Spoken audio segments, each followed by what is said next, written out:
In this video, I will show you how to edit WooCommerce store using block editor. Let's get started. So as you can see right here, I'm actually on the pages of my actual WooCommerce. So I want to edit out this about page. So let's click on this edit right here. And then once you have done that, it will show you to the block editor. Now this is what the block editor look like. You can actually type in here in order to add a block. So we can type right here and you can add a gallery. So let's try to add a gallery and you can select images that you want to add for this one. So let's open our media gallery and let's try to add these images that we have for this one.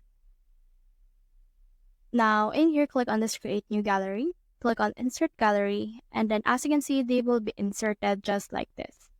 Now, once you have clicked on this, and we try to click on these three dots, you can see also some few more options as well.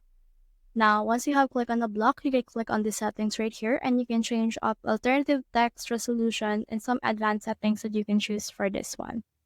Another option that you can do is you can also add in here some new blocks like details, buttons, slideshow, and all of that.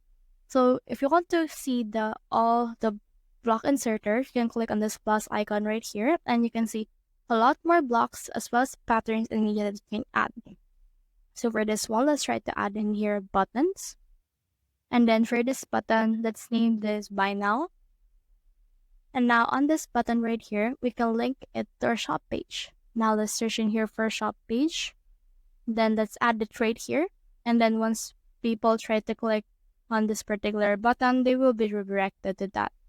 So you can actually edit out your block editor and your site using the block editor however you want. You can add a few more details, codes, and all of these formats that you can see right here. Now when you click on the save option, you should be able to save your progress. And when you click on this icon here, the save option, you can view your page.